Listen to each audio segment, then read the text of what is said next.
Hoje o Espaço Merrache traz um convidado super especial, Dr. Luiz Augusto de Queiroz, médico pela Universidade do Estado do Rio de Janeiro, cardiologista e intensivista. Atualmente atua com medicina vibracional. Dr. Luiz é também fundador da Casa de Padre Pio, uma instituição espiritualista no Rio de Janeiro. Convidamos o Dr. Luiz para falar sobre Umbanda Sagrada.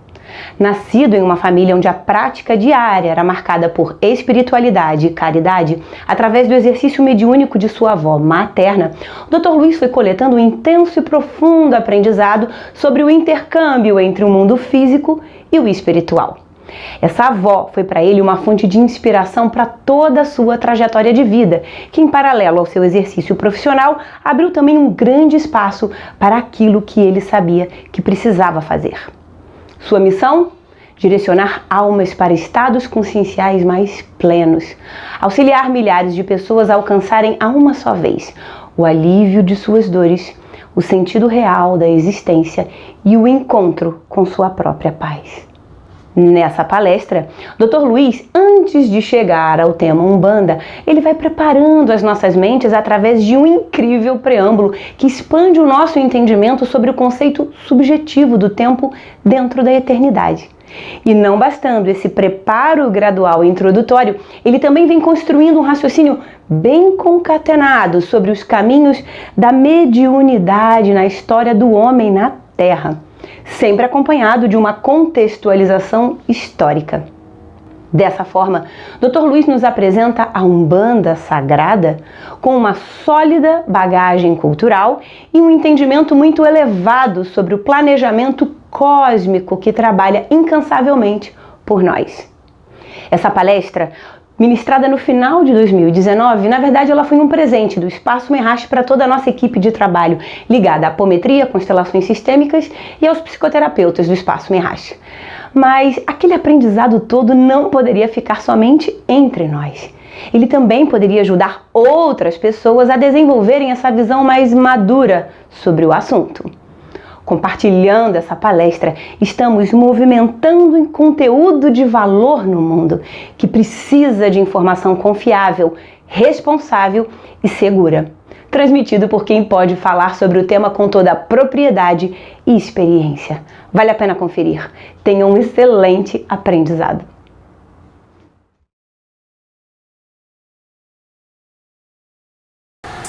E aí a gratidão de estar aqui, esse convite da Fê para mim é sempre uma honra. E eu queria hoje fazer com vocês um trabalho espiritual, sem que a gente tenha manifestações maiores, mas desde que eu entrei aqui dá para sentir que está sendo realizado um trabalho. Aquelas pessoas que estão comigo lá em Padre Pio, às segundas, mas eu tenho sempre repito quando a gente faz qualquer encontro às segundas-feiras, que não é uma palestra. É um trabalho espiritual, um trabalho de aprendizado comum. Então a ideia aqui não é passar para vocês conhecimentos de um mestre para discípulos ou de um professor para alunos. A ideia aqui é a gente compartilhar um conhecimento, muito mais do que isso, uma vivência que eu tenho. Tive a sorte, ou a gente pode tirar essa frase, colocar, foi meu destino nascer numa família em que a matriarca era uma médium formada dentro da Umbanda. Então a minha formação vem toda ela dessa fonte. Então a ideia da gente aqui conversar num espaço de tempo pequeno, porque a gente falar de Umbanda ou de qualquer tradição espiritual demanda, se nós formos olhar numa ótica de conhecimento, de passagem de alguma coisa, demanda mais tempo, mas no tempo que a gente vai ter aqui, eu acho que a gente pode compartilhar bastante experiência e vivências e alguns conhecimentos muito importantes. Dentro dessa vivência minha, já de alguns anos, eu sempre brinco isso lá nos cursos, eu era um moleque pequenininho quando eu comecei a entrar mesmo na vida espiritual lá no Frei Luiz. E hoje sou um pouquinho menos moleque, já cheio de cabelo branco, a careca já aparecendo. Então, existem algumas coisas que eu já posso compartilhar com vocês. É isso que eu gostaria de fazer hoje aqui. E a gente fala de Umbanda, a gente já pode começar primeiro dando um contexto. A gente vai falar de dois momentos. Eu quero falar do momento de hoje também. Eu tenho repetido isso muito lá na Casa de Padre Pio. O momento de hoje, especificamente desse ano, de 2019, que foi um ano, está terminando agora, de preparação, de movimentação, de sacudir fundos de lodo para que a gente pudesse fazer uma escolha decisiva. Apesar de a gente estar no final do ano, né, no último mês, no último ciclo do ano, nós ainda temos tempo, porque o tempo não se mede pelo tempo, redundante, mas a verdade é que o tempo é um subordinado do agora. E o agora não é um tempo qualquer, o agora é uma coisa que transcende ao tempo. Eu fiz um raciocínio, eu acho que vai ser fácil para vocês entenderem, e a medição de tempo que nós temos na nossa vida diária, ela já está ultrapassada, sempre foi ultrapassada, a humanidade vai evoluindo, mas já está ultrapassada, chancelada até por aquilo que hoje é a nova igreja, que é a ciência oficial, né? Que até a Idade Média era a igreja que dizia, né, no Ocidente. A igreja dizia, é verdade, e aquilo era verdade, não é verdade, não é verdade. Hoje é a ciência. É ciente, né? A ciência, mas esta ciência já chancelou desde o Einstein que tempo não existe. O tempo é relativo, o tempo varia, o tempo muda por diversos processos. Velocidade é uma, frequência de vibração é outra. Então, quando a gente fala de tempo, a gente não fala de algo que corre como um rio, uma grandeza absoluta, é uma grandeza relativa. E quando a gente fala de agora, não é um momento no tempo. A gente tem médicos aqui, mas tem algum oftalmologista aqui? Não. Se a gente for um oftalmologista hoje, com um problema de retina, seja qual for, eles podem usar hoje uma tecnologia chamada tecnologia de lasers e femtosegundos. O que é isso? É um laser que pulsa numa unidade de tempo chamada femtosegundo. A gente conhece, né? Ano, dia, hora, minuto, segundo, décimo de segundo, milésimo de segundo. Se a gente vai descendo, diminuindo o espaço de tempo, a gente sai para o nanosegundo do milissegundo, para o nanosegundo. Quando a gente chega no picosegundo, já sai um pouquinho da nossa realidade. O femtosegundo nada mais é do que uma parte comum, 0 e 15 casas decimais. Só para vocês entenderem, o décimo de segundo é uma casa decimal. Para trás. Então, uma relação de tempo, só para a gente entender. Se um evento, um pulso de laser acontece num femtosegundo, ele vai acontecer num outro femtosegundo. Se nós vivêssemos no mundo do femtosegundo, entre um femtosegundo e um segundo, relativamente, demandaria mais tempo do que se nós estando aqui na Terra hoje, nascêssemos na época dos dinossauros e chegássemos a hoje. Um femtosegundo é 500 milhões de vezes menor do que o segundo. A pergunta é, isso é o agora? Não, porque a gente sabe que nós podemos subdividir. Então, agora não é unidade do tempo. Agora é conceito, é transcendência. Agora é infinito. Eu não posso medir o agora por um dia, nem por um minuto. Nem... Por isso que eu disse para vocês que, apesar desse ano todo ter passado nos dando essas oportunidades, nós estamos na 1ª hora desse ano. É o mês de dezembro. Esse mês de dezembro, ele tem um poder todo especial de um processo que começou a surgir no final de setembro, isso a gente olhando por todas as tradições espirituais, seja pela Kabbalah, seja por tradições orientais, por todas elas, mas que agora no mês de dezembro ele chega a um pico, e ainda que a gente não tenha trabalhado com essa atenção nos meses anteriores, a oportunidade no agora, e por isso dei essa volta toda explicando os femtosegundos e tudo mais, o agora é sempre o agora. Jesus foi um grande sábio, além de ser um ser com uma consciência crística. E ele nos provocou o tempo inteiro com o seu evangelho, que a gente às vezes enfeita, coloca na igreja, reza e tal, e não percebe a profundidade da história. E lá tem uma parábola dos trabalhadores na 10ª hora. O André sabe disso, que ele estava ontem lá e ele ouviu essa história, está ouvindo de novo isso. O trabalhador da 10ª hora, vocês conhecem essa parábola ou não? Alguns fizeram assim, outros não. Então eu vou contar. Tinha um senhor que tinha uma vinha e ele recrutava trabalhadores para trabalhar nessa vinha. Na primeira hora do dia ele começou a recrutar trabalhadores e assim foi, os trabalhadores trabalhando. Quando chega na 10ª hora, começa a 10ª hora, para chegar na 12ª, onde o trabalho terminaria, ele vê pessoas assim à beira da estrada e vê assim, vem cá, vocês estavam aí sentados trabalhando, não, ninguém nos chamou. Querem trabalhar? Vem. Essas pessoas trabalham 1 hora, da 1ª até a 12ª hora. Na hora do pagamento, ele pega o dinheiro e dá o dinheiro que combinou ao da primeira hora, mas repete o mesmo valor a todos, inclusive aquele que trabalhou 1 hora só. Aí o pessoal da primeira hora, peraí, só está dando para ele a mesma coisa que deu para mim? Tipo assim, ele assim, vem cá. Eu combinei com você quanto? X. Estou te dando quanto? X. Eu estou roubando você? Estou dando menos do que eu combinei? Não. Então esse não 10ª hora, quem dá sou eu quero dar a mesma coisa. Essa é a parábola.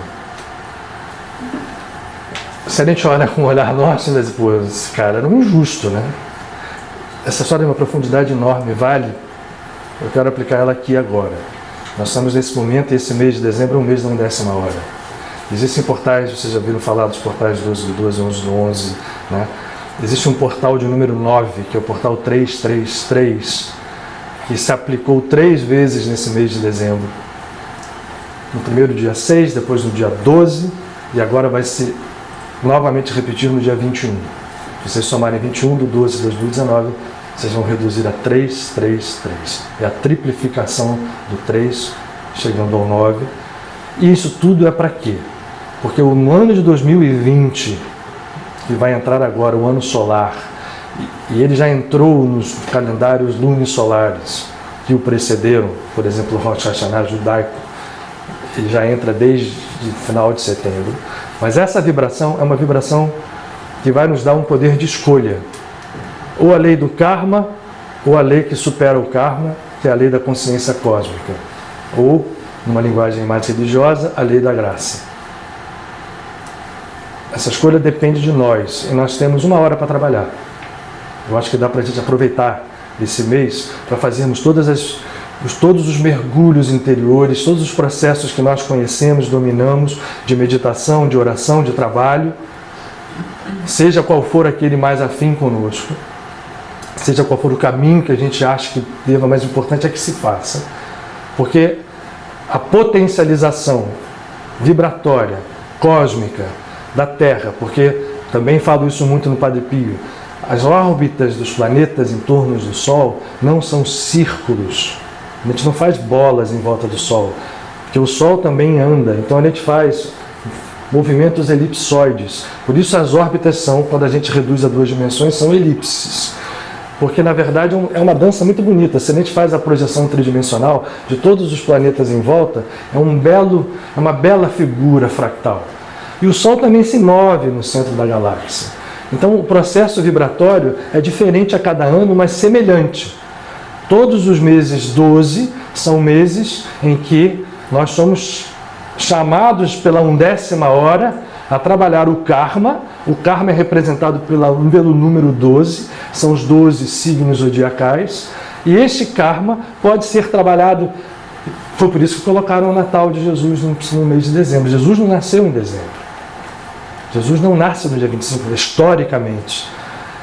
Os patriarcas da igreja cristã, que no início eram grandes sábios, que conheciam todas as tradições espirituais, põem esse mês de dezembro exatamente no dia 25 para coincidir com esse momento vibratório. Não é à toa que existem várias festas no judaísmo, o Hanukkah, nós temos no Oriente festas de várias, desde o Diwali, que vem surgindo em outubro, como eu falei, essa história vem vindo desde setembro. Então esse mês de dezembro, na época romana, por exemplo, no dia 25, no solstício de inverno, comemorava-se o deus Mitra, que é o deus solar, é o deus que ressurge, que renasce. Então foi posto ali para que a gente aproveitasse o Natal vibratoriamente, para podermos não fazer presente, bagunça, como infelizmente tudo que o ego humano faz, é desassociar as coisas. A fonte é a mesma, sempre ali. É pegar os galhos e enrolá-los, distorcê-los, confundi-los, até que um dia a gente esqueça que aquele galho surgiu da raiz da árvore. Né? De uma árvore, como o Krishna falou, que tem as suas raízes no alto e os galhos para baixo. Que é toda a criação. Então, esse mês de dezembro é muito poderoso. Então é bom que a gente esteja aqui hoje, dentro desse mês, falando de uma coisa tão interessante que é a Umbanda Sagrada. Eu falei para vocês que eu queria falar de 2 tempos, né? O de hoje, né? Tive que fazer essa introdução, e o século XIX e a entrada do século XX, que é toda a preparação. Isso em tempo cósmico é nada, né? Nós estamos no século XXI, terminando a 2ª década do século, mas o século XX foi ontem, e o XIX é anteontem. O século XIX é um século fundamental.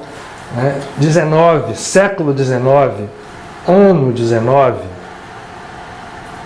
9 mais 1, 10, 1. 1 é o número do comando, é o número da fonte. Nós temos esse problema, se nós vamos reduzindo, o que foi no século XIX, agora se condensa nesse ano de 2019, para a entrada no ano de 2020, que a gente vai falar um pouquinho dele agora, aí já no viés da Umbanda, no viés dessa tradição sagrada, tão mal entendida. O século XIX, se vocês observarem, é um momento de virada na civilização ocidental, porque é ali que vão surgir todos os ramos da ciência que hoje expressa-se no mundo, é ali que vai começar o entendimento da existência do eletromagnetismo, da matéria como algo composto de vibração. Nesse campo da ciência, no campo da filosofia, vão surgir todas as filosofias, do materialismo, seja no positivismo, seja no marxismo, do espiritualismo filosófico de Henri Bergson e das tradições espirituais, da renovação das tradições espirituais, todas elas. O espiritismo surge no século XIX como um movimento muito interessante, porque ele não é a criação de um filósofo.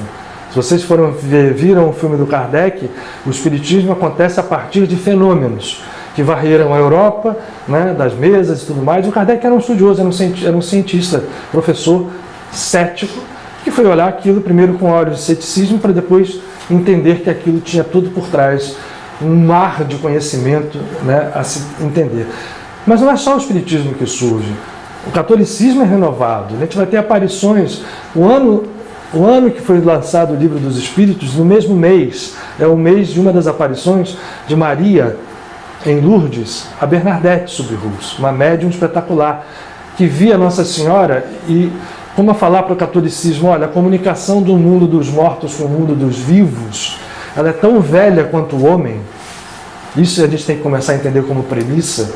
O espiritismo não criou a mediunidade, a Umbanda não criou a mediunidade, ninguém. A mediunidade, usando o termo espírita, mas comunicação entre planos, os ditos mortos que não são mortos, os desencarnados, falam conosco desde que o homem surge como consciência. Os animais falam com os desencarnados, a gente sabe disso hoje, quando a gente começa a entender melhor quem são os animais, a respeitá-los mais, a entender a consciência deles como muito maior do que aquilo que a gente sempre pensou. Então essa comunicação sempre existiu. O que acontece no século XIX, quando surge o espiritismo, é se permitir uma saída para que essa comunicação pudesse acontecer de forma disciplinada. Por que Moisés e a Igreja Católica, depois aproveitando isto por um interesse próprio, nada contra o catolicismo, pelo contrário, aliás, certamente nós todos aqui temos muitas encarnações dentro do catolicismo, senão não estaríamos aqui. Porque a comunicação com os mortos, primeiro, criava uma forma de comunicação direta das pessoas com a divindade. Não precisava de sacerdotes. E segundo, como a gente ainda está muito preso ao ego, a ideia da comunicação com os mortos era para um intercâmbio com entidades que tinham interesses tão egóicos quanto o nosso. Então era para fazer bruxaria, para fazer mal, para comunicar para interesses imediatos. Moisés proíbe por causa disso, mas não impede. A proibição não significa que vai parar de existir. Às vezes é o contrário. Tanto é verdade que na própria Bíblia, se vocês foram ler o livro de Samuel, o profeta Samuel, que foi o juiz anterior ao surgimento do reinado do rei Saul, que depois foi sucedido por Davi, Samuel desencarna e Saul já era rei. Saul começa a pisar na bola e fica preocupado porque Davi já tinha sido ungido pelo próprio Samuel quando ele já tinha pisado na bola já há um tempo, por vaidade e por orgulho. O Saul fica muito apavorado e vai consultar uma médium. E está na Bíblia isso, é um trecho da Bíblia, no livro de Samuel. Esta médium materializa Samuel. Samuel vem, se materializa e conversa com Saul e dá a ele uma notícia que deve ter sido desagradável. Fala só, o que você me chamou? Não, me chamei por isso, por aquilo, vocês leiam lá para vocês verem que dá. Mas olha, eu queria saber o que vai acontecer comigo. Se prepara, meu amigo, amanhã você está aqui comigo. Aí realmente no dia seguinte ele entra para uma batalha e ele e o filho dele morrem. Jonathan, morrem os dois e cumpre-se a profecia de Samuel materializado, ou seja, a mediunidade. não pode ser parada e existe tão velha quanto o homem. Então a gente entende que mediunidade é alguma coisa que nasce com o homem, é um dom, a comunicação com o chamado mundo invisível, o mundo dos mortos, que nunca estiveram mortos, são mais vivos do que nós, é algo tão velho quanto o homem, que foi tratado de forma diferente ao longo do tempo. No século XIX, essa história, dentro do Espiritismo, começa a ser trabalhada e vai surgir ao longo e em volta daquele movimento renovação em todos os setores da religião. Dentro da tradição védica, nós vamos sair daquele emaranhado de coisas, né, do brahmanismo, e mestres como Ramakrishna, Vivekananda e Yogananda, para trazerem a espiritualidade oriental para se fundir com a visão ocidental. Mesmo no islamismo, que hoje é tão mal entendido, o islamismo, aliás, um dia eu gostaria de falar sobre Maomé, para que as pessoas entendessem quem foi essa figura. Então, o islamismo, que é tão mal entendido hoje em dia, que a gente só vê esse lado radical, que infelizmente é muito novo, viu? Esse radicalismo islâmico, a gente pensa que existe dele, nada disso, mas enfim, não é a nossa conversa aqui. Apesar da Umbanda, já vou falando, Umbanda Sagrada traz para dentro dela todas as tradições. O islamismo tem o movimento Bahá'í, que Baha'u'lláh, não sei se vocês já ouviram falar, né, do Baha'u'lláh, renova ou busca renovar as tradições espirituais do Islã. E assim vai. Então esse século XIX prepara então todo um salto para a humanidade. O Espiritismo, como surgiu muito atacado dentro do Ocidente, e na França, né, cartesiana, na Inglaterra um pouco menos, ele se espalhou pela Europa inteira, ele vem para o Brasil, vem muito rapidamente para o Brasil. Chega aqui, para vocês terem ideia, em 1857 foi quando Kardec lança o Livro dos Espíritos, em 1868 já havia um jornal espírita no Brasil, antes do Kardec desencarnar. Então, era um plano espiritual. Nós temos que entender o seguinte, vamos falar um pouquinho do país, do Brasil. O Brasil é um país forjado num planejamento espiritual. É uma pena, como todas as coisas do ego humano, que a gente ainda não tenha conseguido entender e trabalhar isso com precisão. Temos feito surgir todos os tipos de distorção possíveis e imagináveis dentro dessa história, mas eu confio muito que a diretriz espiritual está traçada. O Brasil foi forjado no plano espiritual, trazido por um movimento dos templários, dos cavaleiros templários, que se estabelecem em Portugal e que tinham como objetivo a criação do chamado Quinto Império, ou Império do Espírito Santo. Então, quando surgem as navegações, a ideia espiritual era de formar aqui, desde o início, uma pátria inclusiva onde pudessem abrigar-se todas as raças, e aí começam as distorções pelo ego. Aquelas pessoas que vinham com uma missão, chegam aqui, começam a escravizar índios, depois escravizam os negros. Esse processo é um processo distorcido, que hoje a gente começa a entender, quando a gente vai entendendo as suas raízes, como a gente pode revitalizá-lo, como a gente pode fazer com que ele se cure, porque o projeto espiritual ainda existe. Neste projeto espiritual, contava-se a vinda da tradição espírita para o Brasil. Vamos falar do século XIX, o Brasil já existia desde o século XVI. Nós já tínhamos aqui estabelecida o nosso caldeirão de raças, ainda que distorcido, ainda que com escravidão, com domínios. A vinda, por exemplo, da família real portuguesa foi uma espécie de uma tragédia, porque veio trazendo toda a visão do poder puro e simples. Né? Não sei se vocês, quando o príncipe chegou aqui no Rio de Janeiro, Rio de Janeiro era uma cidade desse tamanho, não tinha casa. Então o que aconteceu? Chegou uma turma enorme com Dom João, fugidos de Portugal. Aliás, os portugueses, a gente comemora, né, a vinda da família real para cá. Se você fala disso em Portugal, tem um negócio desse tamanho assim, que eles têm um horror dessa história, né? Porque para eles aquilo foi sair fugido, e foi mesmo. Quando chegaram aqui, não tem casa? Pega lá aquela casa ali, bota uma tinta na porta, PR, Príncipe Regente, sai você e vai entrar um protegido do rei. O povo, logo, o carioca já era, né, brincalhão desde então, o PR, Príncipe Regente, virou põe-se na rua. E a pessoa tinha que sair. Para onde? Não interessa. Então esse tipo de coisa, no século XIX já estava aqui. Quando surge o Espiritismo, ele começa a ser combatido pela Igreja Católica por tudo aquilo que era do demônio, era não sei o quê, comunicação com os mortos. Qual foi a defesa dos espíritas? Ah, não, nós estamos falando uma coisa científica, nós somos filósofos, a gente entende as coisas, porque era a forma como Kardec usou para se defender na França. Para poder falar, ele tinha atacado por tudo e por todos. Aqui, quando chegou aqui, foi se defender de quê? Né? De que a mediunidade não era uma coisa da bruxaria, porque já estavam aqui as culturas afro, e já estava aqui a cultura indígena, que tinha mediunidade, mais ou menos, mas já tinha toda uma comunicação com o plano espiritual estabelecida. Já havia o sincretismo das tradições, principalmente as tradições afro, que foram as que prevaleceram mais do que as tradições indígenas locais, com os santos católicos. Já havia um sincretismo, um certo sincretismo, para que os negros pudessem ter o seu culto muito espertamente, muito inteligentemente, né, com um sincretismo, mas não foi um sincretismo à toa. Nenhum santo, vamos falar disso depois com mais calma, mas nenhum santo católico é trazido a uma figura ou a vibração de um orixá porque, é bonito esse aqui, eu quero que seja. Não, porque se nós vamos olhar essa mitologia africana, ela tem uma profundidade enorme, uma complexidade enorme. Lembra da história da árvore com as raízes e os galhos? Se a gente for juntando, nós vamos ver conexões fantásticas com mitologia grega, com mitologia caldaica, com tradições inclusive judaicas, né, orientais de toda forma, porque no fundo todas vão dar no mesmo canal, na mesma fonte. Então, esta mitologia que veio com os negros, com civilizações extremamente complexas, já estava estabelecida no Brasil.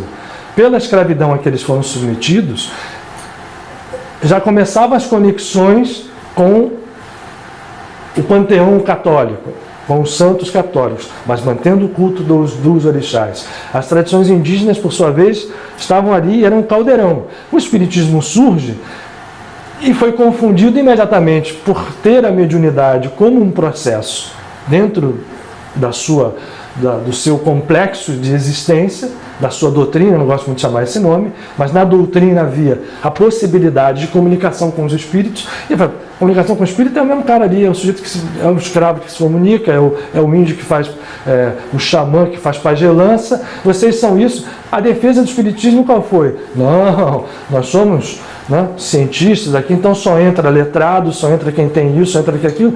E o espiritismo no Brasil foi se constituindo numa defesa intensa contra o que o pressionava aqui. Na Europa era a ciência, a civilização de uma forma geral. Aqui era aqueles que apontavam, também a Igreja Católica chamando de demônio. Não tinha muita diferença, mas aqui quem eram os demônios? Né? Eram as entidades que eram trazidas pelas tradições que foram cristianizadas pelos colonizadores, entre muitas aspas, né? Não houve cristianização nenhuma, houve uma matança completa e total, né? E você trazia a pessoa para dentro do catolicismo, salvar a alma dela, às vezes significava matá-la. É a mesma coisa que faziam na Inquisição. Ora, já que não pode ser cristão, é melhor que eu mate você, porque a sua alma se liberte de alguma forma, né? Bom, nesse caldeirão, o espiritismo, então, se estabelece. E estabelece impedindo que os seus conceitos renovadores. Quais são os conceitos renovadores que o espiritismo trazia? Primeiro, a nossa origem única. Primeiro, os caminhos espirituais que cada um de nós traça pela sua própria escolha. E a capacidade de cada um de nós podermos nos comunicar diretamente com a divindade. Não havendo sacerdotes, não havendo nada que interferisse numa comunicação direta. E permitindo abertamente aquela comunicação entre os mundos, desde que comandada por um processo de iluminação interna, de melhoria pessoal, de engrandecimento, de iluminação. Na verdade, quando a gente fala em iluminação, não é fazer surgir uma luz que não existe. Nós todos já nascemos à imagem e semelhança de Deus. Todos temos luz dentro de nós.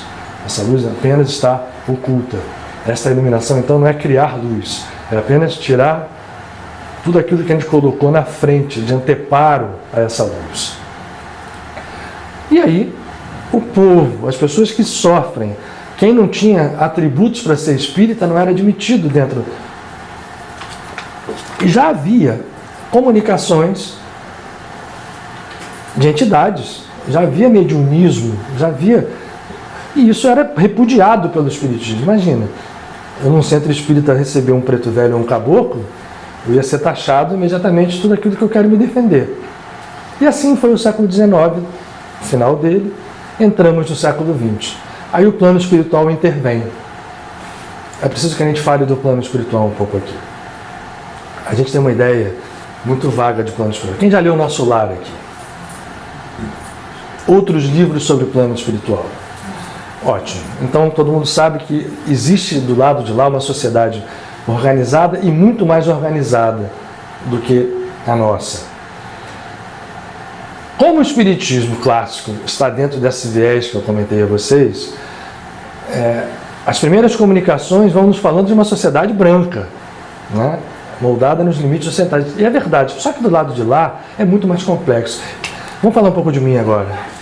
Eu nasci dentro de uma família em que a minha avó materna, Judite Braga, a mãe da minha mãe, foi uma médium espontânea que surgiu entre no século XX, né? É aí que vai surgir a Umbanda. Quando a gente fala, o quê? A Umbanda surgiu no século XX, é mais nova que o Espiritismo. Como estrutura, é. Eu fiz essa introdução toda para falar das tradições espirituais, para montar o contexto aonde vai surgir o que nós chamamos de Umbanda. Porque é um movimento muito claro do mundo espiritual. Porque vocês olhando o Nosso Lar, a descrição dentro do Espiritismo se resume às sociedades brancas. Vai aparecer bem mais tarde trabalhos como o do Robson Pinheiro, um grande amigo meu, que descreve as entidades, os locais espirituais onde estão estabelecidas as entidades que trabalham Umbanda, Aruanda, né? Como uma colônia espiritual que é falada em Umbanda. Mas o fato é, o mundo espiritual é um só. A minha avó materna era filha de um imigrante português que vieram para o Brasil, e o meu avô, bisavô, o pai dela, era um português com uma certa cultura. Ele foi contratado como guarda-livros. Guarda-livros é um antigo contador. Do que hoje é a FAAP em São Paulo, Fundação Álvares Penteado. Ele veio com a mulher, se estabeleceu lá, e a minha avó nasce em São Paulo, mas dentro de um contexto de uma família absolutamente portuguesa, do norte de Portugal, com algum grau de cultura. Com 8 anos de idade, ela começa a ter fenômenos mediúnicos. E a minha bisavó, que era uma pessoa extremamente católica, não aceitava aquilo de jeito nenhum. Aquilo foi para o hospício. Ela tinha um corte no braço aqui, de uma navalhada que ela recebeu, para ver se o transe dela era verdade ou não era. Isso como criança. Evidência e tudo mais, até que foi aceito essa mediunidade. E quem começou a incorporar na minha avó? Aquela menina de 8 anos, filha de portugueses, vindo direto de Portugal para cá. Primeiro espírito, um caboclo, sucuri, que atirava ela no chão e ficava. Depois a vovó Joaquina, depois Pai Tomé. E por aí vai, entre outras entidades, inclusive entidades não de Umbanda. Mas aquela menina de 8 anos, né? O ano é 1908, ela nasce em 1900, começa a trazer ali, depois eu falo um pouquinho dela, o reflexo de um movimento que já estava no plano espiritual preparado para poder fazer com que aquele caminho que o Espiritismo estava tomando no Brasil fosse trabalhado de forma diferente, para permitir que todos pudessem ter acesso ao conhecimento da espiritualidade, à comunicação disciplinada, voltada para o bem com o mundo dos desencarnados, dentro de uma ótica que fosse mais acolhedora, que não fosse tão classista, tão exclusivista como estava se tornando o Espiritismo. Quando vem o Chico, depois e agora o Robson, essa coisa começa um pouco a mudar. Hoje não tem mais centro espírita, é difícil você encontrar um centro espírita puramente kardecista. Mesmo nos centros kardecistas, ainda que, né, não pode fumar, não pode fazer assim, mas vai lá o seu preto velho baixar, vai ter uma hora que vai baixar outras entidades para trabalhar, caboclos, mesmo em centros ditos kardecistas. Mas o fato é, lá no mundo espiritual, onde, não sei se vocês imaginam o seguinte, no mundo lá, minha avó falava isso, eu falei dela porque ela dizia assim, olha, a minha avó ela é uma médium absolutamente espontânea, ela fez o 3º ano primário, e só, não gostava de ler. E a entidade que comandou a sua mediunidade, que depois foi o meu primeiro guru, chamado Caboclo Higino, era um sábio que me ensinou, pasmem vocês, os conceitos de Kabbalah, que eu só fui rever quando eu fui estudar Kabbalah agora, há 20 anos, 20 e poucos anos atrás. e eu ouvi direto do Caboclo Gil, incorporado na minha avó. Outras entidades, enfim, eu só tenho que agradecer porque eu fui pego no colo. A minha adolescência foi uma adolescência muito complicada, né? E eu fui pego no colo, eu não aceitava a mediunidade, e foi um processo que Caboclo Gil me levou no colo, através dessa mediunidade. Mas ela não gostava de ler, era absolutamente espontâneo. Eu tinha uma outra tia, a Esther, que já me deu o Nosso Lar para ler. Quando eu li Nosso Lar, eu falei assim, olha, isso aqui é tudo bom, é minha avó, Judite, né, dizendo, olha, isso aqui é ótimo, mas não é só isso não, hein? Eles falam essas coisas aqui, mas lá mesmo, tudo, tem muito mais coisa do que isso que está dito aqui. E eu ficava aqui na cabeça, mas como que tem? Já é tão complexo, mas tem. E lá é tudo realmente uma coisa só. Ou vocês imaginem o seguinte, uma cidade só de pretos velhos e caboclos, uma cidade só de brancos, essas histórias são todas unidas. Lá não tem separação. Mesmo quando o Robson traz a Aruanda para nos explicar o poder, a iluminação dessas entidades, é também uma forma de fazer a linguagem nossa entender algo que lá é só. Isso é importante que a gente comece a entender. É tudo um. Bom, voltamos ao início do século XX. Então a gente já tinha incorporação, já tinha médiuns que recebiam, pretos velhos não eram aceitos nos centros. Niterói, 1908, mesmo ano da minha avó, né? Com 8 anos que ela começa a receber esses espíritos. Um rapaz, já ouviram essa história? Né? Zélio Fernandes de Moraes. Na Praia Grande, em Niterói, no bairro de Neves, morava um rapaz que tinha 17 anos e acometido de uma paralisia súbita que foi taxada como histeria. E ninguém o curava, ele ali, pais preocupados, até que vamos levar ele para uma benzedeira. Até que, vamos levar ele num centro espírita e levaram ele da Federação Espírita de Niterói. No trabalho, de repente, ele levanta e fala assim, incorporado numa entidade, fala assim, o meu aparelho vai ficar bom a partir de hoje. Eu estou aqui para anunciar para vocês a fundação de um novo movimento espiritual que está todo coordenado e que hoje vai ser o marco inicial da fundação desse movimento. Aí o doutrinador fala, que isso? Quem é você? Que entidade que você quem é? Eu estou vendo aqui, não, eu sou uma entidade, eu sou um caboclo. Caboclo? Então você não pode estar falando com luz, não sei o quê. Aí um outro vidente vira e fala assim para ele, você está mentindo. Você está falando que é um caboclo, mas eu estou vendo você vestido de jesuíta com uma luz enorme. Por que você está falando que você é caboclo? Ele diz assim, eu falo que eu sou caboclo exatamente para apontar para vocês o preconceito que vocês têm contra o que seja a luz espiritual. Para vocês a luz precisa estar na aparência, vocês ainda se medem pela aparência. Eu sou caboclo, sim, apesar de você estar vendo a minha encarnação como jesuíta, depois ele deu o nome, deu dados, deu tudo, chamava-se jesuíta Gabriel de Malagrida, um sacerdote espanhol que depois foi sacrificado em Portugal. Mas eu quero dizer para vocês que eu sou caboclo. Você tem nome? Eu não preciso de nome. Mas já que vocês querem me dar um nome, eu vou dar o meu nome sim. A partir de hoje eu vou me chamar Caboclo das 7 Encruzilhadas, porque não existirão caminhos fechados para mim. E na casa desse médium amanhã vai estar fundado um movimento planejado no mundo espiritual, a que nós vamos chamar o nome, primeiro nome, a Umbanda. A vem do mantra védico Om, o Aum. Banda é um nome que existe, essa palavra existe tanto no sânscrito quanto nos idiomas afros. Banda significa caminho, traço, né? As bandas, quando se fala em yoga, e a banda, quando você fala em separação, em caminho, em linhas, em rios. Esse vai te chamar a Umbanda. E amanhã começa na casa do meu aparelho. Como que começa amanhã? Você vai fundar um trabalho que amanhã você está aqui, né, sentado na cadeira, mas a gente está na dúvida se você é obsessor ou não é. Como é que essa história... Não, vocês vão ver. Vão lá na casa do aparelho para vocês verem amanhã. Cada colina de Niterói vai espalhar a notícia. No dia seguinte, começa a bater gente na porta do Zélio. Eu ouvi falar que vai ter uma coisa aqui. Quem foi que falou? Não falou. Enfim, no final das contas tinham lá algumas dezenas de pessoas.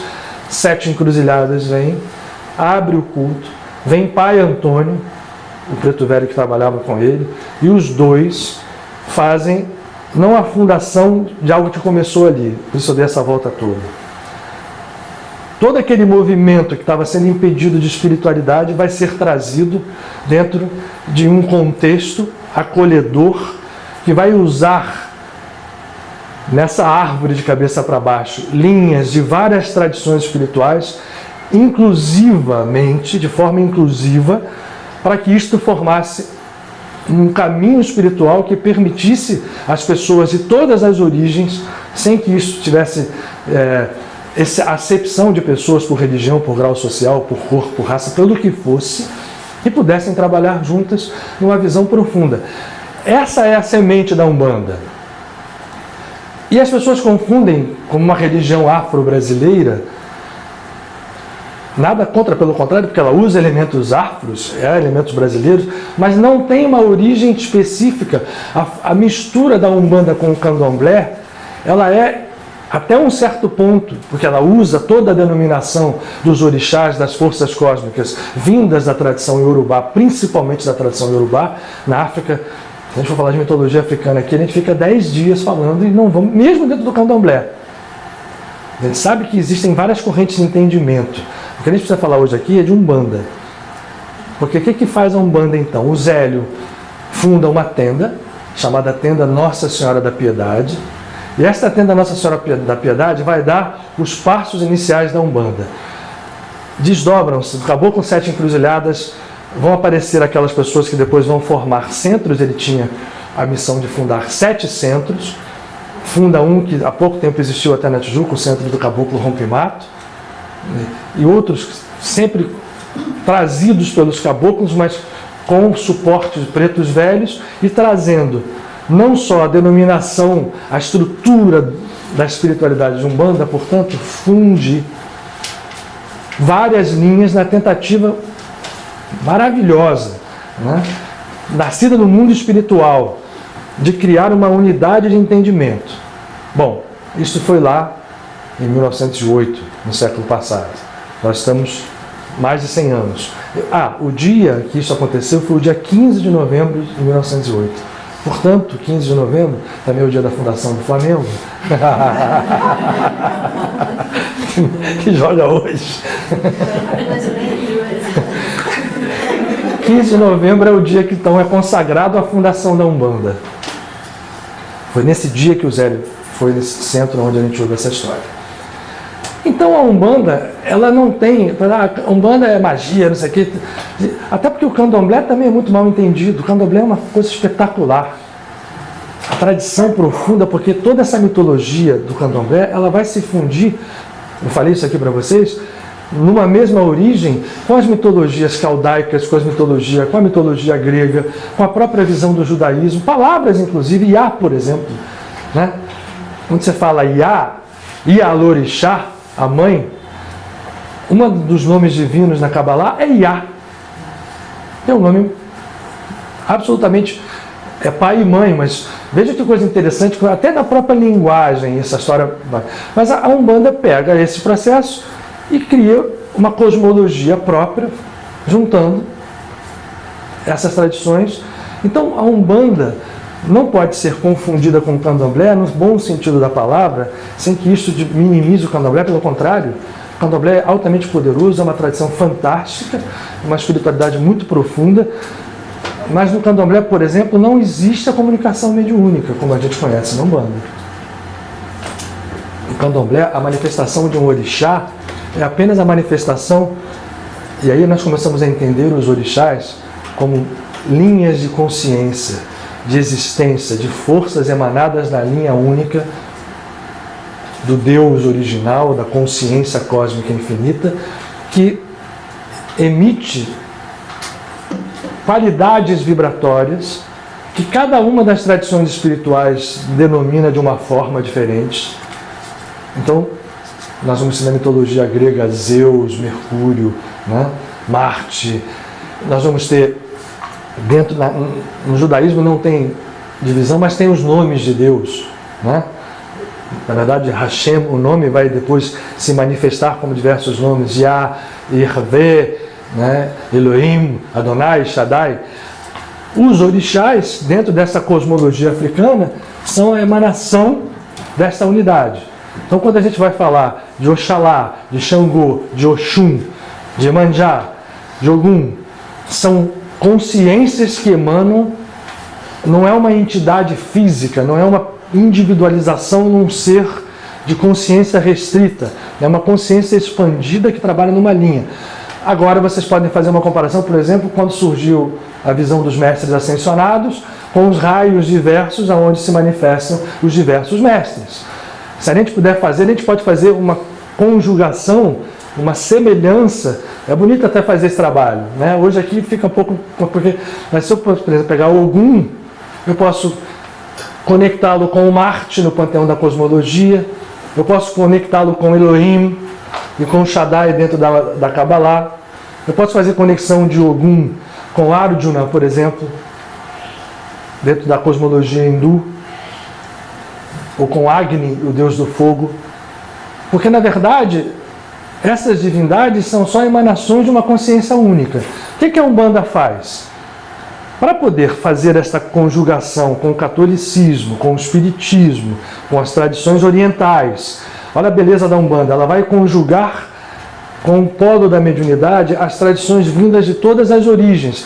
Com a Kabbalah, se você vai ver toda a grafia de pontos de Umbanda, as tradições gráficas dos pontos das entidades, vamos ver yantras que se relacionam com a tradição oriental védica, nós vamos ver aí, isso daqui você pode, isso aqui, por exemplo, é um traço que você encontra dentro do misticismo judaico. Isso aqui é runa, né? Aqui você tem dentro do judaísmo, aliás, aqui que eu estou vendo é runa em volta desse ponto, né? Tem várias runas aqui. Mas a Umbanda conjuga isso tudo. Ela trabalha com as forças mágicas, vamos chamar de forças mágicas as forças que criam a natureza. Todos nós temos... Por que a gente tem um orixá de cabeça, um orixá de frente, um juntó? Porque nós somos criados, ou estamos vibrando dentro de um grau determinado no nosso estado evolutivo atual. A Umbanda aproveita este conceito e conjuga isso na sua cosmologia e depois traz o sincretismo que os africanos já tinham feito com os santos católicos para poder fazer a sua coligação com o catolicismo. Porque o Zélio, quando o Caboclo das Sete Encruzilhadas, a partir do que ele vai fazendo o movimento, vai criando os ritos de Umbanda, ele cria ritos muito simples. No primeiro momento, você não tem atabaques, por exemplo, vão surgir depois, porque aí vão se incorporando. Depois a Umbanda foi se constituindo e depois de mais de 100 anos, como está num mundo de pessoas falíveis, nós vamos ter, se chamando de Umbanda, várias coisas que muitas vezes não estão em harmonia com aquele processo inicial de onde surgiu a Umbanda, vinda do plano espiritual. Então, assim, para a gente entender, né, para ficar falatório, a Umbanda é uma tradição que foi preparada no mundo espiritual para descer ao plano físico por força do caminho que o espiritismo levava no solo brasileiro, para poder abrir trabalho de gratuitos, receber quem fosse. A minha avó, por exemplo, que eu acompanhei, porque ela nunca conheceu o Zélio, mas veja como as coisas correm em paralelo, como era um processo espiritual. Ela vai fazer o seu trabalho, depois em centros, quando se aceita a mediunidade dela, né, vai se fazendo um movimento e ela vai acabar fazendo um trabalho próprio, mas a ordem era de graça e bate na porta, recebe. Era o acolhimento da Umbanda. E aí as entidades que vão chegando vão demonstrando com as suas características tudo aquilo que é preciso na alma humana para, no final das contas, a gente conjugar isso tudo numa unidade. Então, abrem os trabalhos, trazem a força vibratória, a força de romper os processos, os caboclos. Os pretos velhos vêm com a sua sabedoria ancestral, são os conhecedores mais profundos da magia. E aí conjugam todas as estruturas de magia vinda da tradição afro, as estruturas de magia nos pretos velhos no caso, mas você vai ver no trabalho de um preto velho, e aí uma coisa interessante, conhecimento de Kabbalah, você vai ver num ponto um traço cabalístico, você vai ver num ponto um traço iântrico oriental. Por que razão? Aquele que vem como preto velho, que foi escravo, nas outras vidas tem uma sabedoria enorme. Então, muitas vezes, um preto velho, um pai Joaquim, um pai Tomé, que aparece ali e que é às vezes desprezado, né, nessa visão nossa tão tacanha no Espiritismo, tem uma sabedoria de encarnações tão profunda, a sua humildade é tão grande que ele aparece naquela forma para dizer o seguinte: a sabedoria está além de aparência, além de cor, além de qualquer coisa, além de raça, de razão social. Não existe. Sabedoria é algo da alma. Então, quando a gente entende o que é a força, o amor de um preto velho, de uma preta velha, a gente percebe o que é a Umbanda. A riqueza da Umbanda é exatamente isso. A Umbanda tem ritos, mas a Umbanda, muito mais do que os ritos, ela traz chamados profundos à consciência. Foi assim que surgiu a Umbanda. É claro, eu falei, distorções existem. Dentro do catolicismo tem distorções, dentro do espiritismo tem distorções, dentro de qualquer tradição espiritual tem distorção. Eu já contei isso aqui para vocês. O Vivekananda, que foi um grande mestre oriental do Vedanta, que veio ao Oriente, veio ao Ocidente, ele contava uma história que ele aprendeu com Ramakrishna muito interessante. O Criador do mundo manda um mestre, um avatar, o avatar vem, Jesus, Krishna, Buda, tem a sua vida, tem o seu modelo, geralmente um reformador, já de tradições distorcidas, reforma, vive, deixa uma mensagem, as pessoas vão em volta, aí vem um demônio e cria uma religião. Deus manda a figura, ela vem como modelo, depois vem ali um nosso adversário e faz surgir uma religião com preconceitos, com tradições que vão se tornando coisas do ego. Então, a Umbanda vem e existe ainda uma raiz muito pura dentro da Umbanda, é essa que a gente precisa entender, eu acho aqui, que é esta tradição que nos conecta com o plano que fez com que a Umbanda surgisse, esse plano da espiritualidade. Surge pelas mãos dos caboclos, aparecem os pretos velhos e vão aparecer todas as entidades vamos chamar assim, do círculo de trabalho espiritual da Umbanda, que vão surgindo depois ligadas aos orixás. A Umbanda tem 7 linhas, se escolhem 7 orixás. Então, a Umbanda vai se valer desses elementos para criar a sua cosmologia, para criar o seu panteão, para criar o seu ritual de trabalho, baseado na mediunidade. Então, Umbanda, mediunidade. Candomblé, tradição espiritual que se comunica com os orixás sem uso do que nós chamamos de mediunidade, com a incorporação de espíritos. No Candomblé é que existe a manifestação da força da consciência do orixá. Os orixás são transportados para a Umbanda. A Umbanda se divide em 7 linhas. Começa pelo nome do caboclo das 7 encruzilhadas, não haverá caminhos fechados para mim. E aí vai existir várias formas de dizer que orixá, que 7 orixás são os da Umbanda. Se você for olhar os orixás do Candomblé, tem 500 orixás, né? E a tradição espiritual da Umbanda apareceu aqui o Batalá, o Oxalá, que é vindo do Candomblé, mas se você for olhar a história de Oxalá no Candomblé, você nunca vai dizer, mas como é que eu juntei essa figura com Jesus? Eu acho fantástico isso, né? Porque a mitologia Yorubá e todas as que estão em volta são fantásticas. Até porque Oxalá não é o criador original. O criador original é o Olorum, que é o Deus sem nome.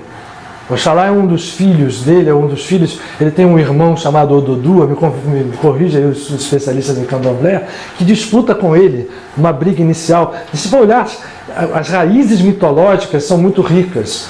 E aí, se a gente quiser fazer uma ligação disso com o que a Umbanda apresentou, a gente se perde. Porque Iemanjá, por exemplo, é mãe de diversos orixás. Eu vou falar depois de alguns orixás aqui, só para a gente falar um pouquinho de área prática. Mas aí o que faz a Umbanda? Como Oxalá realmente se torna dos filhos de Olorum, aquele que recebe o saco da criação? Tem um momento primeiro que ele dorme. Ele dorme, vem o Dudu, pega o saco e vai criar o mundo. Depois sobra para ele criar o homem do barro. Isso na mitologia Yorubá.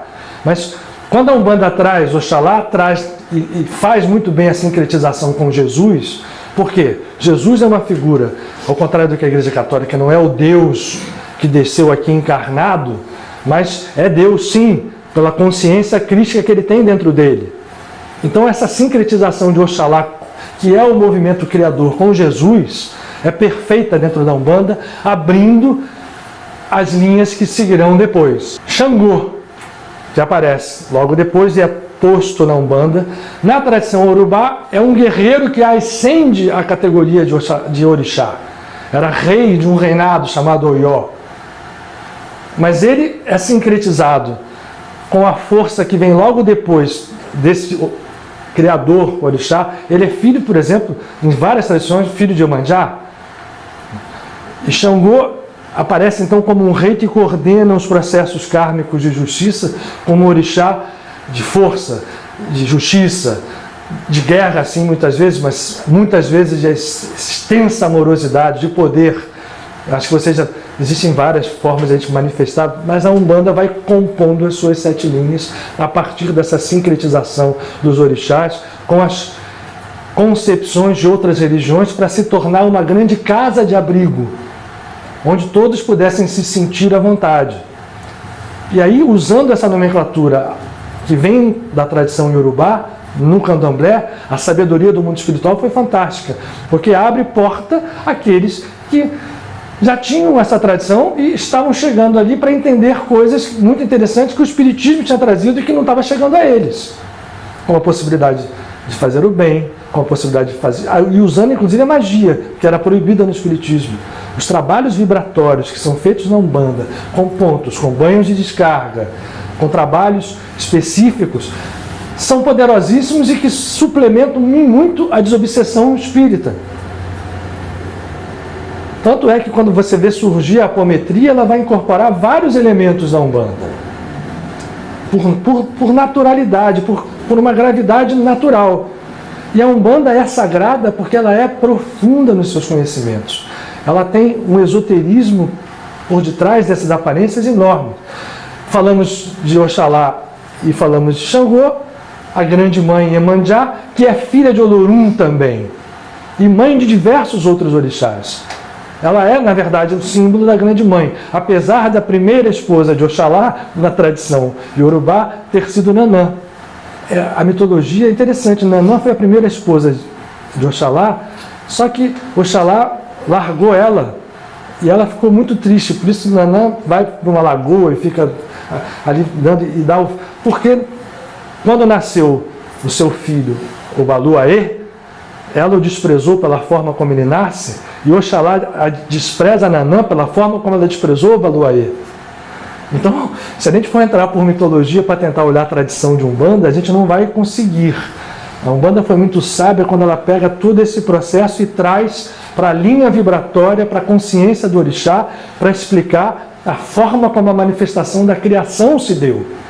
E a partir daí, as entidades individuais vão se conectar a essas linhas.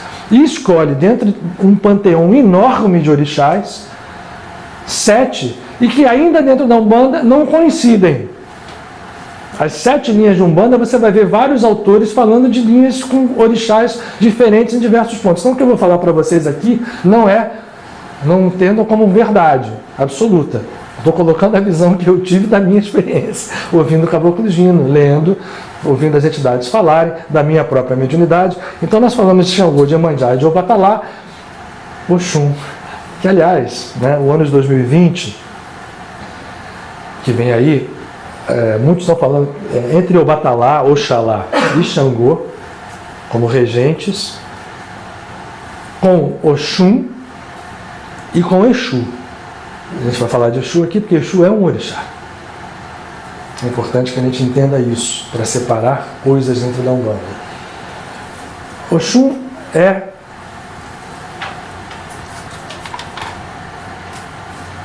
em tradições espirituais, muitas delas filha de Iemanjá.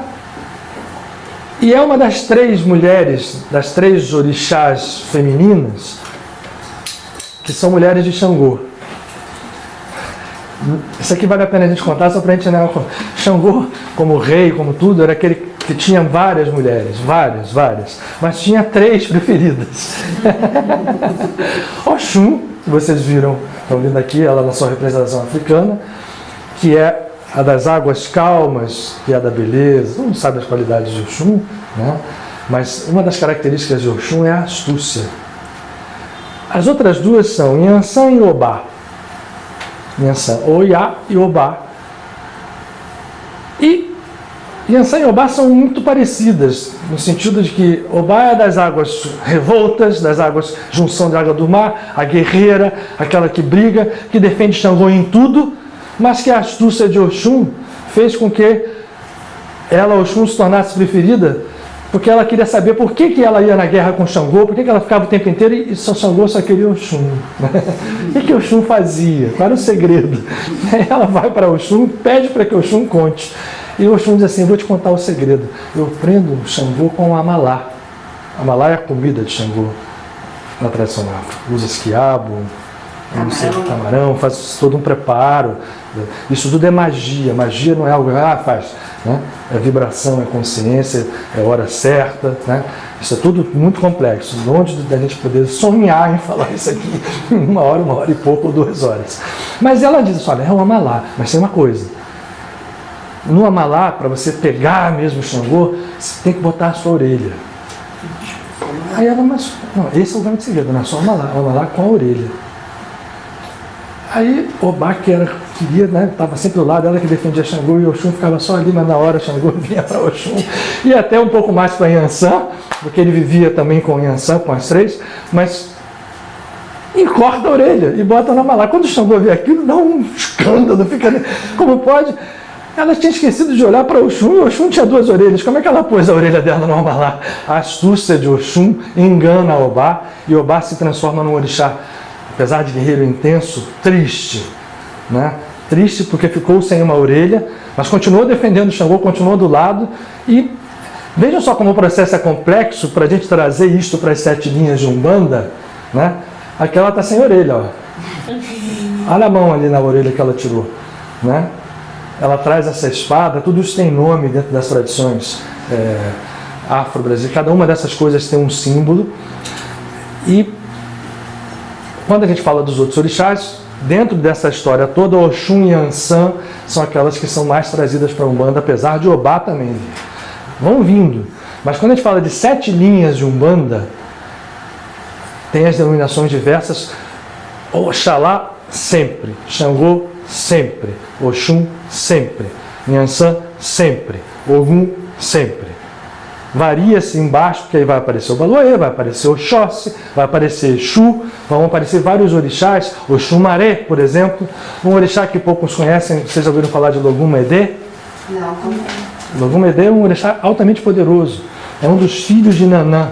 Nanã foi a primeira mulher de Oxalá, depois veio Iemanjá, tomou o seu lugar na tradição mais de Urubá.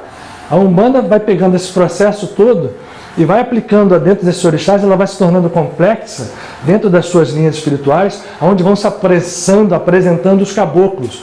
Mas não, por exemplo, a cabocla é de Oxóssi, mas a Preto Velho também é de Oxóssi. Aliás, porque Oxóssi é um orixá africano. Ogum não é só de caboclo. Ogum pode ser trabalhado pelos pretos velhos também.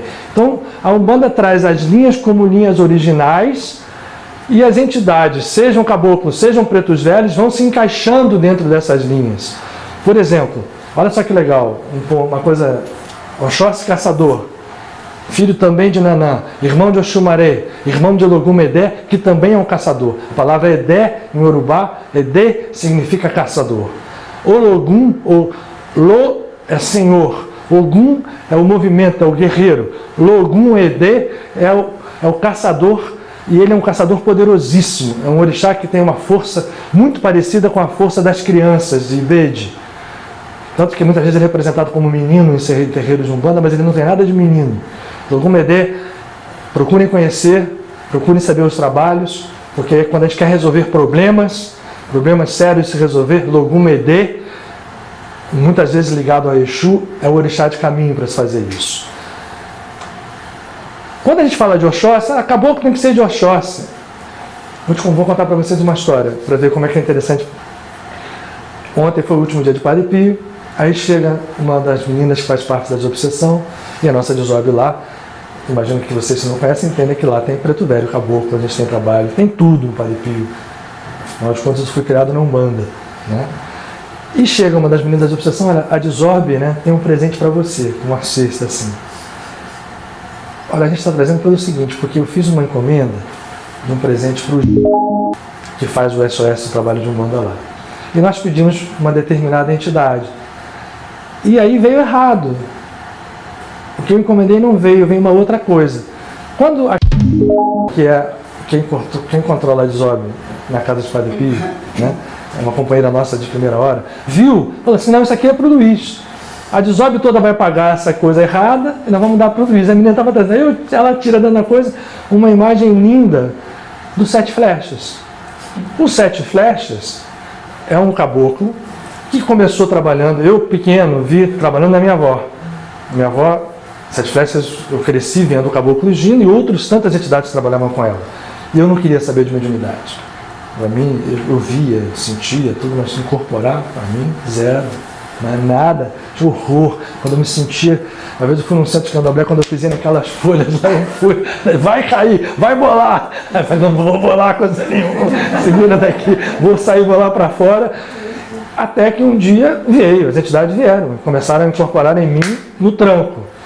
Né? Meu desenvolvimento mediúnico foi mais ou menos assim, no tranco. E os 7 flechas que vieram na minha avó, algumas entidades dela passaram a vir em mim. Aí eu vou poder falar de arquétipos umbandistas. Por que as entidades têm tanto 7 flechas? Essa entidade específica passou a incorporar em mim.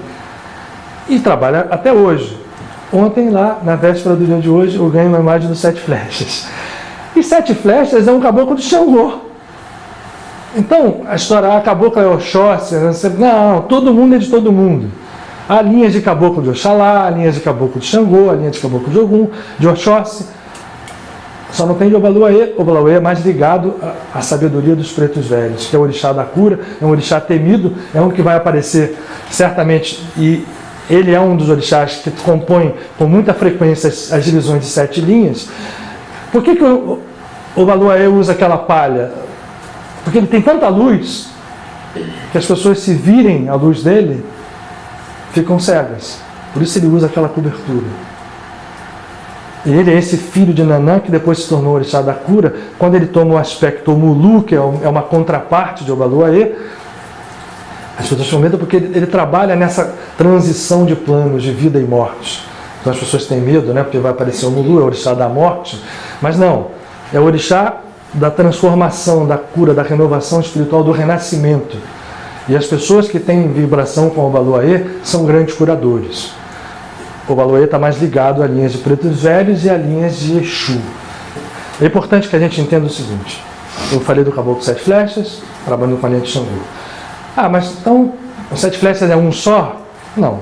A Umbanda, ao estabelecer a sua organização espiritual nessas linhas vinculadas aos orixás, eu sempre penso assim, ó, com chakras. Oxalá, Xangô, aqui Yansan, Oxum, com Oxóssi, aqui no coração, Ogum, Iemoja, e no chakra básico uma conjunção deles, inclusive Exu. Obaluaê, Exu, Oxunaré, e por aí vai. Há diferenças da forma de cada um falar, mas o que elas são? As 7 linhas, são as 7 forças, são 7 estados de consciência, 7 emanações. A Umbanda se vale disso para construir a sua história. E aí, as entidades que trabalham criam arquétipos. Então, por exemplo, caboclo 7 encruzilhadas, caboclo 7 flechas, caboclo ventania, caboclo rompe-mato, várias entidades trabalham dentro deste arquétipo. É como assim, eu vou trabalhar num lugar em que eu tenho que usar uma determinada roupa, um determinado processo, seguir. Isto é usar uma linha de trabalho. Assim os pretos velhos, Pai Tumé.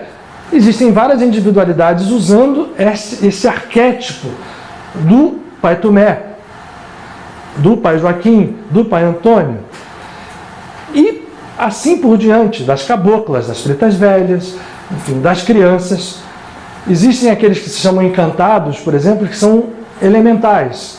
Sereias, gnomos, exus mirins, que são entidades que não encarnaram necessariamente no plano físico ainda, mas que trabalham sob orientação espiritual de outras entidades, usando essa incorporação à mediunidade. Então, quando a gente tem um médium de Umbanda, e eu tenho uns 7 flechas em mim, eu conheço a individualidade desse espírito que usa a linha de 7 flechas, até algumas encarnações dele, mas ele não é o mesmo que pode vir em você ou em você. O arquétipo é o mesmo. Não sei se eu estou sendo claro, né?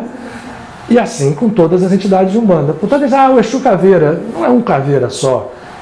O arquétipo é um. Agora eu vou falar um pouco de Exu, para a gente desmistificar essa história.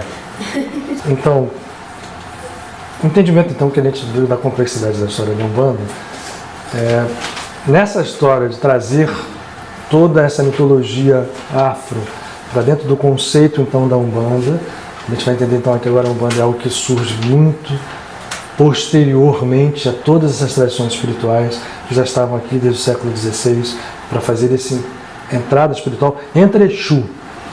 Exu é um orixá dentro da tradição iorubá. Por ser um orixá, não pode ser uma coisa ruim. Nunca é ruim. Então a primeira coisa que eu vou falar para vocês, Exu e a sua contraparte feminina, as bombodiras. Pombagira, que virou Pombagira, mas em Urubá é Bombodira. São orixás. Então não existe um Exu ruim, nem uma Pombagira ruim. Quando vier uma entidade feminina ou masculina se apresentando com o nome de Exu ou de Pombagira, dizendo que é ruim, não é nem Exu nem Pombagira.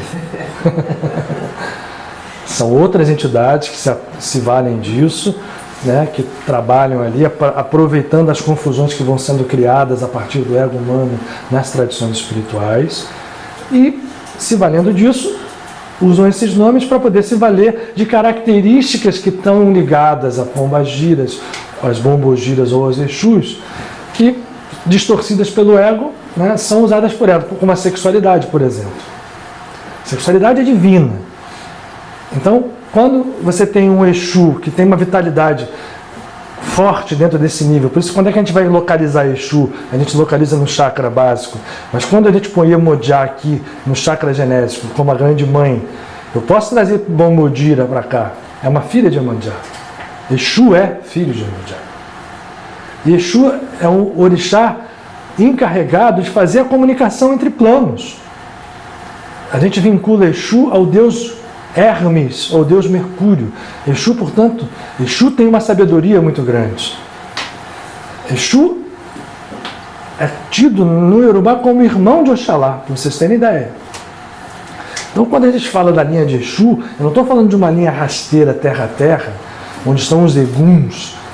Né? Tem muito egum fantasiado de Exu e egum fantasiado de Pombagira.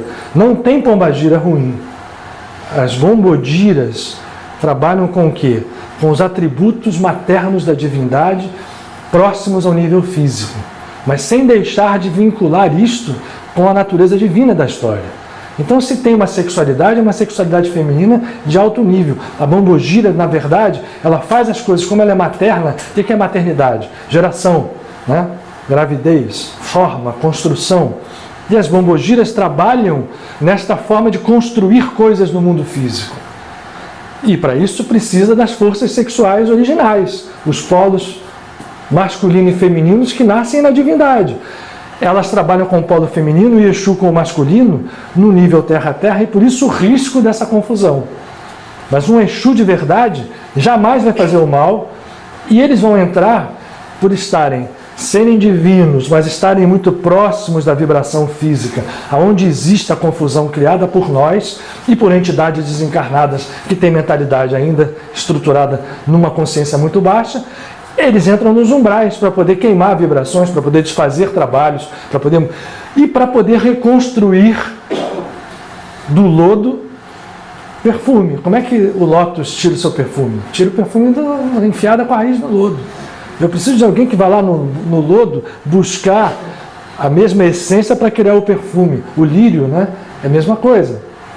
Né? Enfiado no pântano, tem um lírio com aquele perfume maravilhoso.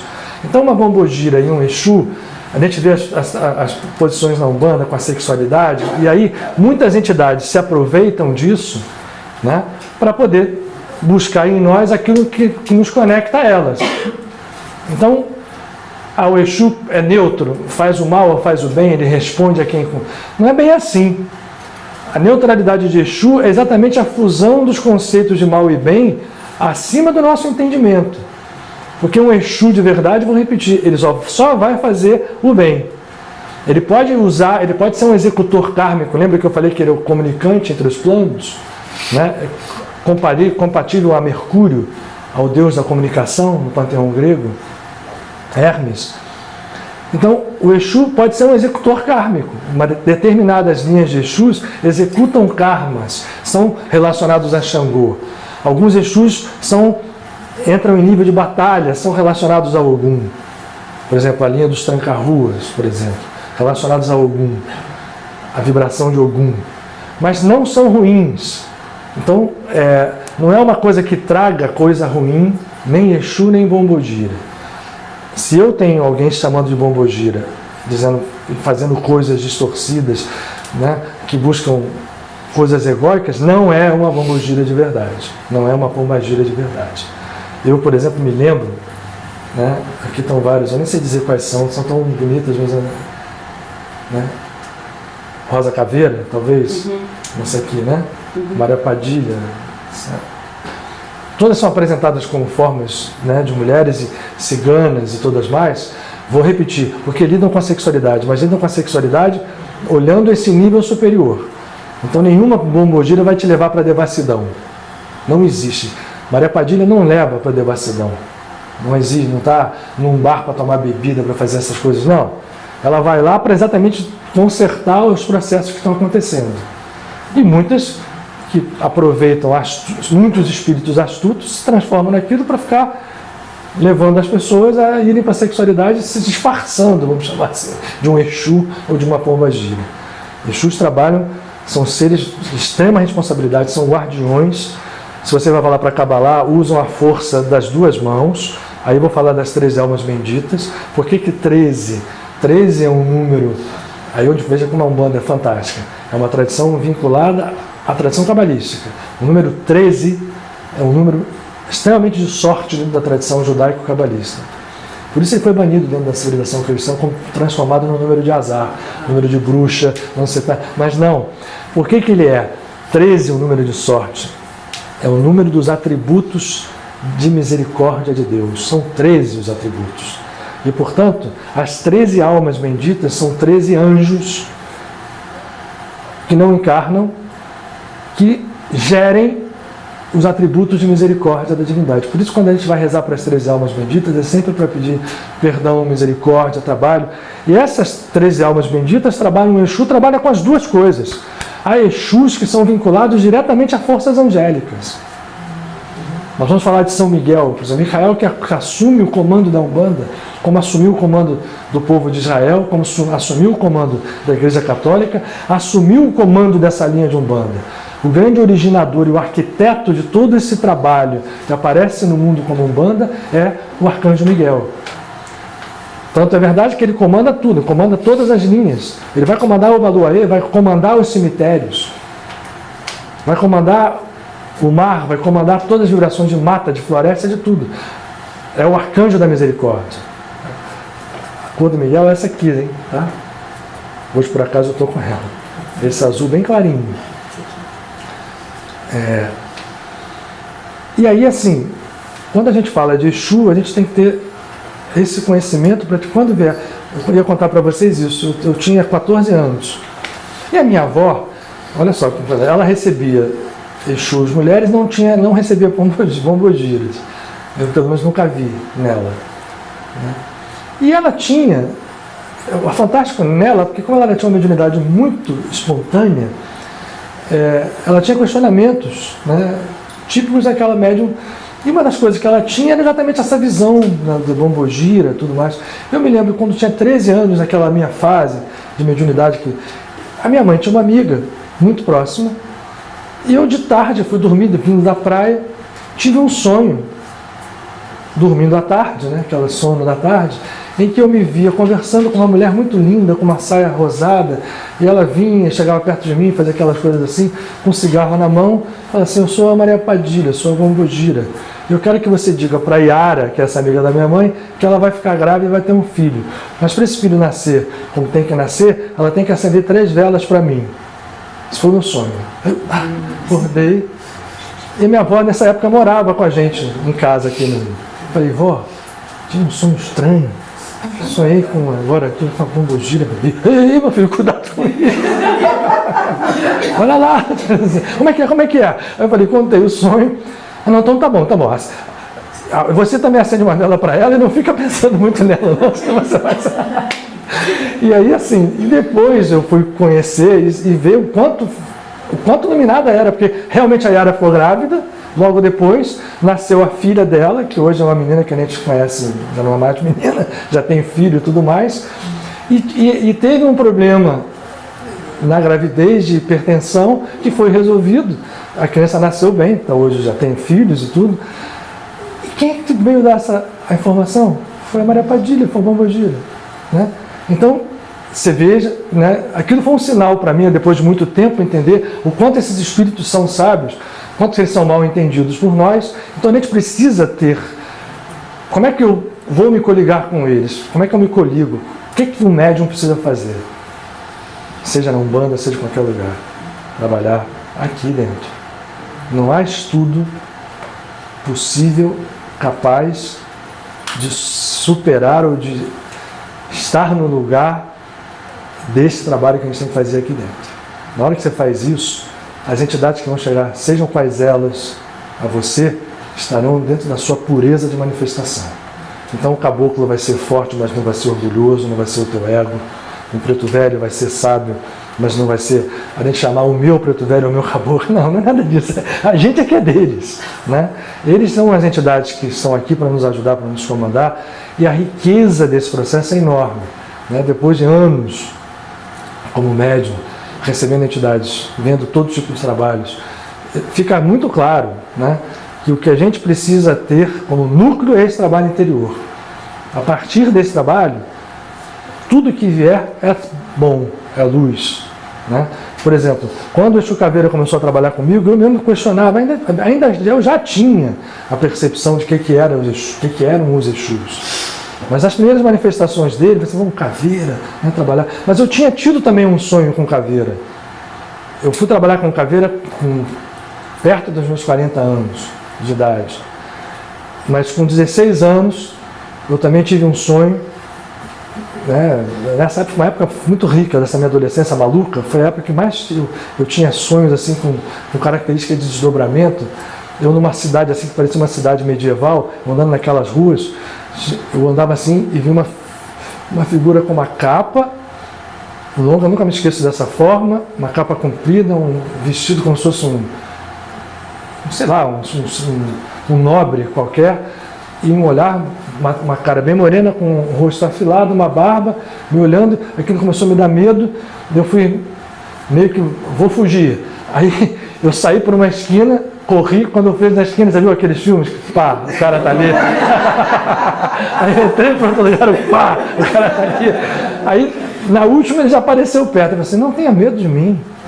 Aí ele puxou assim na mão, saiu assim um cordão de pedras, como se fossem pedras, mas muito luminosas, né? Brancas e verdes, um branco clarinho. E embaixo tinha um globo feito com essas mesmas pedras, né? Pendurado nesse cordão. E no centro do cordão, uma caveira suavizada, né? Não é aquela caveira, mas suavizada, girando assim, flutuando ali no meio. Ele falou assim, eu sou o Exu Caveira. Eu quero dizer que você tem a minha proteção. Nunca se esqueça disso. Aí eu acordei. Muito tempo depois, já depois de eu ter aceitado a mediunidade, ele vai aparecer. Caveira, Exu Caveira, e aí, esse arquétipo, né, trabalha dentro de uma linha vinculada ao orixá Obaluaê, mas vinculada também a outros orixás, né, por isso de que se trabalha com essas linhas de força, e que tem um trabalho não só de renovação, de impedimento. Quantas coisas essas entidades impedem de acontecer conosco?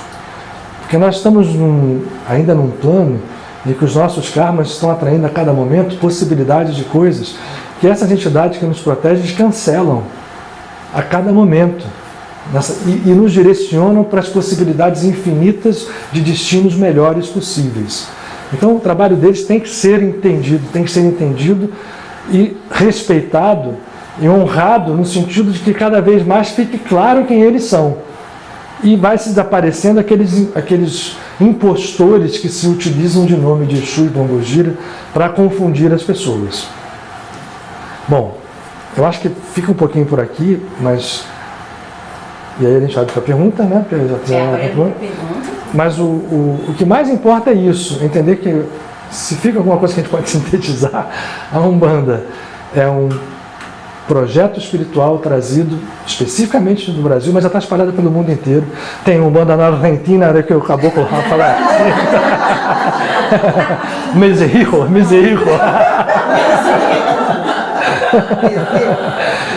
No Uruguai, tem no Paraguai, e tem em Portugal, já tem em vários lugares hoje.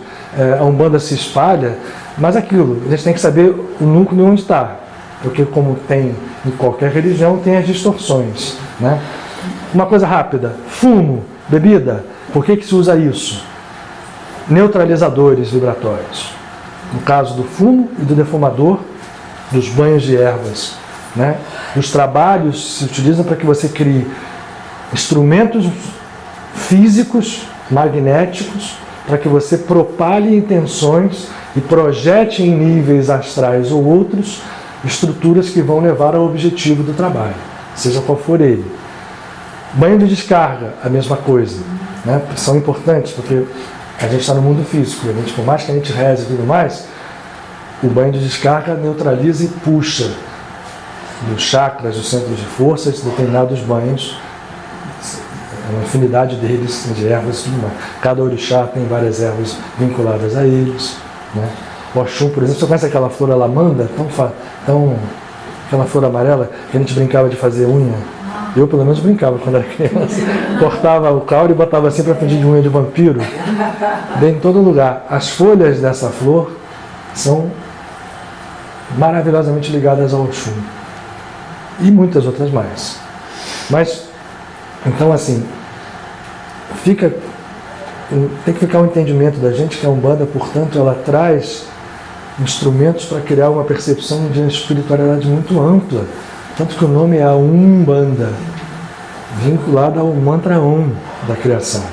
Então ela tem linhas orientais, tem linhas de árabes, tem linhas da Umbanda de todas as origens. E trabalham todas juntas. Então é fantástico, é uma coisa que na sua origem, na sua essência e na sua condição é muito linda, né?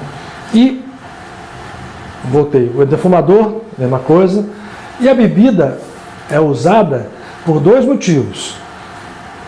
Em determinados momentos, para dar o álcool desconecta os corpos astrais.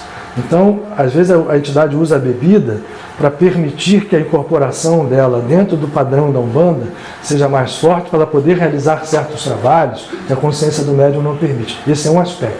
O outro é a limpeza interna do próprio médium. Porque não existe nada ruim na criação. É a dose que faz. Se eu te der um remédio, um vasodilatador, dilatar a sua artéria, porque você está com um problema arterial e ele dilatar no ponto certo, ele é remédio. Se eu exagerar na dose, ele vira veneno. Você vai ter uma hipotensão, pode morrer. E assim o álcool, e assim qualquer outra coisa. Nada na natureza é ruim ou mal, ou bom por definição. É a forma como a gente aplica. Então, a bebida na entidade também é isso. Há um momento que a entidade não precisa mais, né? Então, mas é entender por que isso existe. Não é porque a entidade é viciada em fumo, viciada em álcool, ela gosta de beber. Não, a entidade usa aquilo como um instrumento de trabalho. Acho que era a última coisa que eu ia falar antes da gente abrir para a pergunta. Ju, pergunta. A minha prima era da Umbanda e ela desencarnou ano passado. Para onde as entidades vão, ou se vão para algum lugar? Boa pergunta. Porque não é porque ela é da Umbanda que ela vai só para uma cidade espiritual onde fica os caboclos para os velhos. Você imagina isso? As entidades dela eu conheço porque veio em sonho para mim, inclusive as roupas. Eu falei como era, como não era. E o seu tranca-rua, ele é meu protetor, vindo por ela. Para onde vai isso? Ela ou as entidades? As entidades. Então, é uma boa pergunta, porque lembra que eu falei do Robson Pinheiro que trouxe a história da Aruanda, da cidade de Umbanda, onde está ali, foi instituída. Mas se você imagina que o Exu fica lá de capa, né, a entidade passeando, o preto velho fumando cachimbo. Gente, lá não é assim. Nem é uma coisa ocidental também. Lá são coisas que juntam as coisas. Vou dar um exemplo para você. Isso está num livro do Rocha Lima. O livro Medicina dos Espíritos tem essa história. O Rocha Lima era um batalhador, foi que trouxe muita coisa, né? Eu fui parar no Frei Luiz, depois que a minha avó desencarna, né? Um pouquinho antes ela desencarnar, ela meio que leva para o Frei Luiz. Nesse livro ele conta uma história de um médico que estava com um irmão muito doente, e não curava em lugar nenhum, e acabou, por desespero, mesmo sem acreditar, levando um preto velho, chamado Pai Jesuíno. E o Pai Jesuíno lá rezou, trabalhou, deu uns remédios, disse, ele vai ficar bom. E o cara falou, olha, não sei nem sei o que eu estou aqui, eu vim aqui por desespero, eu não acredito em nada, seu preto velho não sabe. Tá bom, meu filho, então tá, deixa só um pouquinho. Aí desincorpora do médium, aí incorpora o espírito, levanta com o sotaque francês, assim, mon cher ami, começa lá, no francês, né? Je suis là, figura tal, médecin, de même que toi, e aí começa a falar em francês, dando uma explicação do porquê da etiologia da doença. E faz uma coisa, vai na sua biblioteca e procura no livro tal, na página tal, a resposta da doença e a forma como você vai juntar junto com os tratamentos que foram dados aqui. Aí, meu amigo, que coisa interessante e tal. Ele vai, no livro ele encontra e volta querendo agradecer ao médico. Aí, chega lá, o médico incorpora, fala assim, agora eu quero dar um tempo. Vira o Pai Jesuíno e fala assim, eu sou o médico. Por que você não deu importância quando eu apareci com o Pai Jesuíno e ele dá importância quando eu apareço como médico? Por que razão? Qual é o teu julgamento? Você está vendo aonde? O que vale para você? Aparência ou essência? E aí o médico cai de soro, o irmão fica curado. Essa história está no livro do Rocha Lima. Então assim, do lado de lá, é um armário de roupas a escolher. Então, lá do lado de lá, o tranca-rua, necessariamente não fica o tempo inteiro como o tranca-rua. Ele pode usar todas as entidades, as manifestações que ele já teve em outras vidas. E qual for. Né? Então, a gente, lá no mundo espiritual, por isso que quando a minha avó fala, tem muito mais coisa que você imagina, eu comecei a entender depois. Né? Não precisa estar assim. Pode estar assim, sim, claro que pode. Mas não existe uma coisa que você fica presa àquela forma. Lá eles são essência, não são forma. Né? Mas eu digo assim, como protetor... Continua sendo o mesmo. Isso. A entidade é a mesma. Ela não está mais aqui, mas ele está. É isso que eu queria dizer. Ele está perto de você. Sempre. Você começou dizendo que você vem de uma família de Umbanda, né? E desde criança você percebe essas manifestações e tal, e na adolescência você foi aceitando. Você pode fazer parte de uma família umbandista, assim que se fala, e não necessariamente você desenvolver, você ter este... Claro, né? Não é obrigatório, não. Claro que não. Só para dar um exemplo da minha própria família. Dentro dessa família da minha avó, a única pessoa que seguiu pelo caminho fui eu. Ela tinha 23 netos. E outras tantas filhas, né, que deram esses netos e filhos. Só um filho, que levou a mediunidade adiante, e eu depois como neto. Os outros todos acreditam, vão, respeitam. Mas existe a escolha? Claro. De não querer? Nós sempre temos a escolha. Escolhas são absolutamente sempre possíveis. As consequências da escolha é que são... Quais são as consequências? Não, também não é uma coisa que você faz assim, olha, se você não fizer vai ser assim. Não existe também isso. Existe, você às vezes faz uma escolha sabendo que, tá bom, eu não quero ser médico.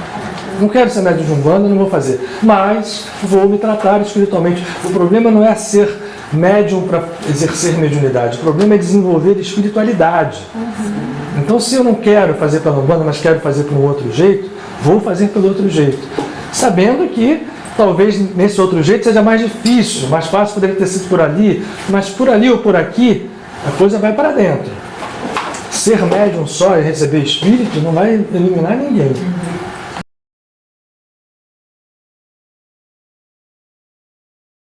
A oração será sempre a corda de conexão da nossa individualidade, que é a emanação da consciência cósmica infinita, com essa consciência. É um dom que recebemos quando fomos criados. Não é um preceito apenas religioso, nem um ato mecânico. É um movimento da alma, é uma ascensão e ao mesmo tempo um mergulho da consciência nos campos do infinito. E nesse entendimento nós conjugamos as nossas consciências, os nossos corações, para encontrar aquilo que nos une, aquilo que nos ilumina, aquilo que nos cura, que fortalece do núcleo mais profundo as expressões mais objetivas do nosso ser. Orar significa falar com o divino, mas depois de termos escutado, ouvido com os ouvidos da alma, falar depois de ouvir e depois de falar, contemplar. Que nesse momento a nossa oração expanda os nossos anseios mais profundos como luz que se irradia, curando, harmonizando, refazendo caminhos, abrindo portas. E então que possamos agradecer e nos fortalecer para que novos caminhos abertos sejam por nós percorridos com os pés firmes no chão, em raízes dinâmicas que se movimentam conosco, mas com o coração e a alma levados por inteiro à consciência infinita da qual somos emanações indissociáveis, imagem e semelhança, no amor que, nascendo em nós, é como uma estrela que jamais deixará de brilhar e iluminar, hoje e sempre. Graças a Deus.